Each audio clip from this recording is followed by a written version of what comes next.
Praise Lord, जय मसीह। मैं Stanley Macwan, मेरे YouTube channel Hindi Gujarati Bible study में आपका स्वागत है। मेरे चैनल को आज अभी इसी वक्त आप सब्सक्राइब कर लीजिए और परमेश्वर के ज्ञान में आप बढ़ते जाओ। पता है, इस दुनिया का 2 बार नाश हो चुका है। हाँ, 2 बार। आपको नूह के बारे में पता होगा कि नूह के वक्त परमेश्वर ने इस सारे संसार का नाश कर दिया, पूरी दुनिया का नाश कर दिया। 8 लोग बचाए गए। लेकिन उससे भी पहले, आदम से पहले भी इस धरती का नाश हो चुका है। अगर आपको ना पता हो तो ये वाला वीडियो देख लेना, इसमें मैंने वो सारी बातें बताई है। फिर परमेश्वर ने सदोम और अमोरा का भी नाश कर दिया। सदोम और अमोरा भी ख़त्म हो गए। तो परमेश्वर क्या ऐसा कर सकते? क्या परमेश्वर नाश करेंगे? अब पता है, परमेश्वर तीसरी बार इस दुनिया का नाश करने वाला है। और तीसरी बार जो नाश होगा उसमें आप लोगों का क्या होगा, आपके क्या हाल होगी? आप ऐसा सोचते होगे वो तो पुराना नियम था और इसलिए परमेश्वर पुराने नियम में तो ऐसा सब कुछ करते थे। लेकिन मैं आपको कहता हूँ, नए नियम में भी ऐसा है। प्रभु ने बताया, एक को 5 सिक्के दिए गए, एक को 2 सिक्के दिए गए, एक को 1 सिक्का दिया गया। फिर 5 वाले ने 5 और कमाई किए, लेकिन एक वाले ने उस सिक्के को छोड़ रखा, उसका कुछ इस्तेमाल नहीं किया, तो उसको भी नरक में डाल दिया गया, आग की झील में डाल दिया गया। मैं बोलता हूँ, ये सिक्का क्या है? उस सिक्के से जो कमाई करना, वो कमाई क्या है? और उसके बाद उस एक सिक्के वाले को नरक में डाल दिया गया। मैं बोलता हूँ, अगर आपके पास वो सिक्का है और आपने भी उसका कुछ इस्तेमाल नहीं किया, तो आपका क्या होगा?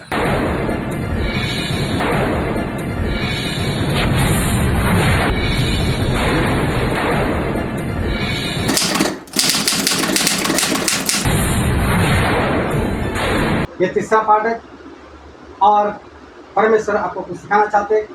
चलो एक वचन में पढ़ता हूँ, मत्ती रचित सुसमाचार उसका 25वां अध्याय और 14 से लेकर 30 तक। क्योंकि यह उस मनुष्य की सी दशा है जिसने परदेश को जाते समय अपने दासों को बुलाकर अपनी संपत्ति उनको सौंप दी। उसने एक को 5 तोड़े, दूसरे को 2 और तीसरे को 1, अर्थात हर एक को उसकी सामर्थ्य के अनुसार दिया और परदेश चला गया। तब जिसको 5 तोड़े मिले थे, उसने तुरंत जाकर उनसे लेन देन किया और 5 तोड़े और कमाए। इसी रीति से जिसको 2 मिले थे, उसने भी 2 और कमाए। परंतु जिसको 1 मिला था, उसने जाकर मिट्टी खोदी और अपने स्वामी के रुपये छिपा दिए। बहुत दिनों के बाद उन दासों का स्वामी आकर उनसे लिखा लेने लगा। जिसको 5 तोड़े मिले थे, उसने 5 तोड़े और लाकर कहा, हे स्वामी, तूने मुझे 5 तोड़े सौंपे थे, देख मैंने 5 तोड़े और कमाए हैं।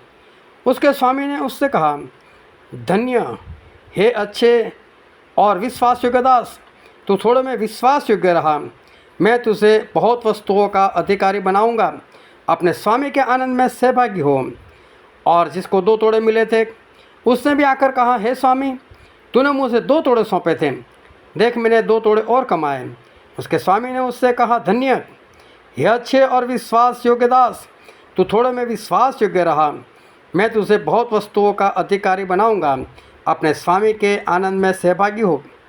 तब जिसको 1 तोड़ा मिला था, उसने आकर कहा, हे स्वामी, मैं तुझे जानता था कि तू कठोर मनुष्य है और जहाँ नहीं छिटता वहाँ से बटोरता है, सो मैं डर गया और जाकर तेरा तोड़ा मिट्टी में छिपा दिया। देख, जो तेरा है वह यह है। उसके स्वामी ने उसे उत्तर दिया कि हे दुष्ट और आलसी दास, जब तू जानता था कि जहाँ से मैंने नहीं बोया वहाँ से काटता हूँ और जहाँ से मैं नहीं छीटा वहाँ से बटोरता हूँ, तो तुझे चाहिए था कि मेरा रुपये सराफों को दे देता, तब मैं आकर अपना धन ब्याज समेत ले लेता। इसलिए वह तोड़ा उससे ले लो और जिसके पास 10 तोड़े हैं उसको दे दो, क्योंकि जिस किसी के पास है उसे और दिया जाएगा और उसके पास बहुत हो जाएगा, परंतु जिसके पास नहीं है उससे वह भी जो उसके पास है ले लिया जाएगा। और इस निकम्मे दास को बाहर के अंतरे में डाल दो, जहाँ रोना और दांत पीसना होगा। तो जो वचन हमने पढ़ा, वहाँ पर प्रभु से ऐसा कहते हैं कि मेरा वापस आना एक व्यापारी के समान है। एक व्यापारी था, उसने अपने नौकर को बुलाया, एक को 5 सिक्के दिए, एक को 2 सिक्के दिए, एक को 1 सिक्का दिया और उनको उनकी शक्ति के अनुसार दिया। और बोल, मैं विदेश में जा रहा हूँ, परदेश जा रहा हूँ और मैं आऊँगा, लेकिन कब आऊँगा, कितने दिन के बाद आऊँगा, कुछ नहीं बताया, वो चला गया। उसके बाद जिसको 5 सिक्के मिले थे, उसने देखा कि मेरे मालिक ने मुझे 5 सिक्के दिए, तो मेरा मालिक तो वापस आएगा, हिसाब देगा, क्योंकि मालिक है, दिया तो कुछ कारण से ही दिया है, तो पता ही होता है कि क्या करना। व्यापार करना शुरू कर दिया, मेहनत की, भागे दौड़े, ये किया वो किया, और फिर उन्होंने 5 सिक्के में से और 5 सिक्के कमाई कर लिए। जो 2 सिक्के वाला था उसने भी भागा दौड़ी की, उसने भी मेहनत की, उसने भी 2 से और 2 पैदा कर लिए, 4 हो गए उसके बाद। लेकिन जिसके पास 1 सिक्का था उसने क्या किया, अरे मालिक बहुत कठोर है, जहाँ पर बिखरता नहीं वहाँ पर बटोरने के लिए आ जाता है, जहाँ पर बिछता नहीं वहाँ पर काटने के लिए आ जाता है। बोले आया और मेरे पास ना होगा तो उसे जमीन में दफन कर कर उस सिक्के को रख दिया। और लंबे अरसे के बाद ये मालिक आया, सब याद है मालिक को, और बुलाया पहले वाले को, इधर इधर इधर जल्दी से, मैं जाते वक्त उसे 5 सिक्के देकर गया था, क्या क्या। अरे मालिक क्या 5 सिक्के की बात कर रहे हैं, मैं तो कमाई की, 5 सिक्के क्या, मैं आपको 10 दे रहा हूँ, मेरे पास 10 हो गए, देखो। मालिक ने मांगा नहीं, कोई बात नहीं, रख अपने पास। तेरे मालिक के आनंद में प्रवेश कर, तू विश्वास योग्य दास है। दो वाले को बुलाई, इधर आ, तुझे 2 सिक्के दिए थे, क्या हुआ। दो वाला था, मालिक 2 की क्या बात करो, 4 हो गए मेरे पास, मैंने भी मेहनत की, मैं भी भागा दौड़ा, 2 के 4 हो गए। अच्छा शाबाश, विश्वास योग्य दास, बोले तेरे मालिक के आनंद में प्रवेश कर। एक वाला भी आया, ओ मालिक मालिक मालिक, जहां पर आप बिखरते नहीं वहां पर बटेरते हो, जहां पर बीजते नहीं वहां पर काटने के लिए आ जाते हो। मैंने तो आपको ऐसा कठोर माना, आप ऐसे कठोर हो, और इसलिए मैंने आपके सिक्के को अच्छी तरह से दफन करके रखा था। लो मालिक, ये आपका सिक्का आपके पास। मालिक बोलता है, जब तू जानता था मैं ऐसा कठोर हूँ, तेरे मुंह से तूने बात की, तो तुझे एक काम तो करना चाहिए था कि सिक्का किसी शराब को दे देता, एक के 2 ना होते, डबल ना होता, लेकिन 1 का 1.25 तो हो जाता, 1.5 तो हो जाता, 1.25 तो हो जाता, मुझे कुछ तो मिलता। बोले आलसी, दुष्ट, लोगों को बोला इस सिक्का में नौकर को बाहर के अंधेरे में डाल दो और उसका सिक्का उधर वाले को दे दो। अभी देखो यहाँ पर प्रभु से कहना क्या चाहते हैं, मेरा आना एक व्यापारी के समान है। ये व्यापारी कौन है, प्रभु यीशु। ये नौकर कौन है, हम लोग हैं। ये सिक्के क्या है, परमेश्वर का दिया हुआ टैलेंट, उनके कृपादान, पवित्र आत्मा के वरदान, किसी को उपदेश का वरदान, किसी को आराधना करवाने का दान, किसी को सेवा करने का दान, किसी को चमत्कार का दान, किसी को अन्य भाषा का दान, किसी को ऐसा वरदान कि अनुवाद करने का। अलग अलग वरदान परमेश्वर देते, किसी को 1 भी देते, किसी को 10 भी देते, वो आपकी मर्जी, आपकी शक्ति, आप जितना मांगो तो परमेश्वर दे सकते। तो परमेश्वर अपने लोगों को इस तरह से अपने वरदान से भरते। आपके पास भी ज़्यादा नहीं तो वरदान तो होगा ही। अब ये वरदान जो है उसका हमें इस्तेमाल करना है। चमत्कार का वरदान है तो चमत्कार के लिए इस्तेमाल करो, चंगाई का वरदान है तो किसी को चंगा करने के लिए उसका इस्तेमाल करो, भूत प्रेत निकालने का वरदान है तो उसके लिए उसका इस्तेमाल करो, आराधना करवाने का वरदान है तो उसके लिए उसका इस्तेमाल करो। तो हमें जो वरदान मिला है उसका हमें इस्तेमाल करना है, हमें उसका इस्तेमाल करना है, और इस्तेमाल करेंगे तो और सिक्के आ जाएंगे। एक और सिक्के क्या है, दूसरे सिक्के कोई सिक्के नहीं, वो वरदान नहीं है। दूसरे सिक्के क्या है मालूम, उस वरदान का इस्तेमाल करने के बाद आपने जिस लोगों की रूह बचाई, आत्मा बचाई, जो आत्मा जीत ली है, वो है। मेरे पास उपदेश करने का वरदान है, मेरे पास समझ लो आराधना करवाने का वरदान है, मेरे पास चंगाई का वरदान है। तो कोई बीमार होता है मैं चले जाता हूँ प्रार्थना के लिए, कहीं पर भूत प्रेत होता है उसको निकालने के लिए चला जाता हूँ, जहाँ पर प्रचार करने के लिए वहाँ पर प्रचार करने के लिए चला जाता हूँ। और ये सारी बातों से अगर कोई मसीह में आ जाता है, कोई विश्वास कर लेता है, उसको आगे बढ़ाओ और वो भी परमेश्वर का चेला बन जाए। जिस तरह से प्रभु ने अपने चेलों को बोला था कि जाओ और सभी देशवासियों को मेरा चेला बनाओ, पिता पुत्र और पवित्र आत्मा के नाम से उनको बपतिस्मा देते जाओ, और मैंने जो जो आज्ञा तुम्हें दी है वो उनको मानना सिखाओ। ये काम हमें करना है।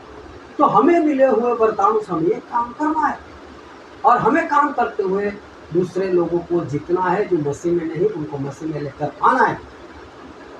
ये आत्मा जीतने का काम हमें करना है। तो पहले वाला बोलता है कि मालिक आपने 5 वरदान दिए थे, उसका मैंने इस्तेमाल किया और 5 लोगों को बचा कर लेकर आया। दो वाला बोलता है कि मैंने दो लोगों को बचाया, लेकिन एक वाले ने कोई काम किया, पूछे वरदान उसके पास अभी भी पड़ा है। अभी इस वरदान का कोई फायदा नहीं। आपके घर में अगर चाकू है, अगर आप उसका हर वक्त इस्तेमाल करते हो, सब्जी काटते हो, उसको कभी जंग नहीं लगेगा। लेकिन चाकू को रख छोड़ो, कुछ भी ना करो, उसको जंग लग जाएगा। और साथ में क्या होगा, उसकी जो धार है वो भी फीकी पड़ जाएगी, उसका तीखापन चला जाएगा। इस्तेमाल करते तो बढ़ता जाएगा, वो साफ रहेगा। अभी वरदान का इस्तेमाल ना करो तो क्या होगा, कुछ भी नहीं। तो मालिक ने उसको ऐसा बोला कि सराफों को तो देना था, जबकि परमेश्वर हमको ऐसा बोला कि ब्याज नहीं लेना है, ब्याज पर नहीं देना है। तो यहाँ पर ब्याज की क्या बात है? तो परमेश्वर ऐसा बोलते हैं कि तेरे पास एक जो भी वरदान था, समझ लो आपके पास आराधना का वरदान है, आप खुद आराधना नहीं करते ना, आपके पास कोई करवाता है, तो जो ऐसी संस्थाएं हैं उनके साथ जुड़ तो जाओ, उनको बोलो कि मेरे पास आराधना का वरदान है, आप मेरा उस वरदान का इस्तेमाल करो। आप किसी के लिए कर तो सकते हो, चर्च आपका नहीं है, पास्टर आप नहीं हो, लेकिन आप पास्टर को बोल तो सकते हो ना कि मेरे पास ये आराधना का वरदान है, मेरा इस्तेमाल करो, तो वहाँ पर इस्तेमाल होगा। तो समझ लो चर्च में क्या होता है, कोई झाड़ू लगाता है, कोई पोछा लगाता है, कोई कीबोर्ड बजाता है, कोई ढोलकी बजाता है, तो कोई गिटार बजाता है, कोई आराधना करवाता है, तो कोई प्रचार करता है, तो कोई प्रार्थना करता है, लेकिन सारी बातों को लेकर एक आत्मा को जीतता है। लेकिन एक आत्मा अगर जीता गया, ये सभी लोगों का उसमें कुछ न कुछ बोलता, तो परमेश्वर किसी को 10% देते, ये जो आत्मा जीता इसमें तेरा 10%, इसका 5%, इसका 7%। तो इस तरह से अगर दिया होता तो धीरे धीरे करके कुछ तो होता, सवा तो होता, डेढ़ तो होता, लेकिन तूने तो कुछ भी नहीं किया। और सारी बातें आपने सुन ली। अब मैं आपको सवाल करता हूँ, ये सिक्के क्या दर्शाता है? पवित्र आत्मा के प्रदान। ये दूसरा सिक्के पैदा करना क्या दर्शाता है? वो बचाए गए आत्मा दर्शाते हैं। जिसने आत्मा नहीं जीता उसको कहाँ डाल दिया गया? आपकी जेल में डाल दिया। क्या परमेश्वर कभी बदलते हैं? नहीं। तो अगर आज आप आत्मा नहीं जीतते तो आपको परमेश्वर क्या करेंगे? आपकी जेल में डाल देंगे। ये सीधी सी बात है, ये सीधी सी बात हमें समझ में, आपको आत्मा जीतना पड़ेगा। परमेश्वर ने आपको वरदान दिया है, उस वरदान का इस्तेमाल करो और कम से कम एक आत्मा को जीत कर बताओ। परमेश्वर आशीष दे। आमीन।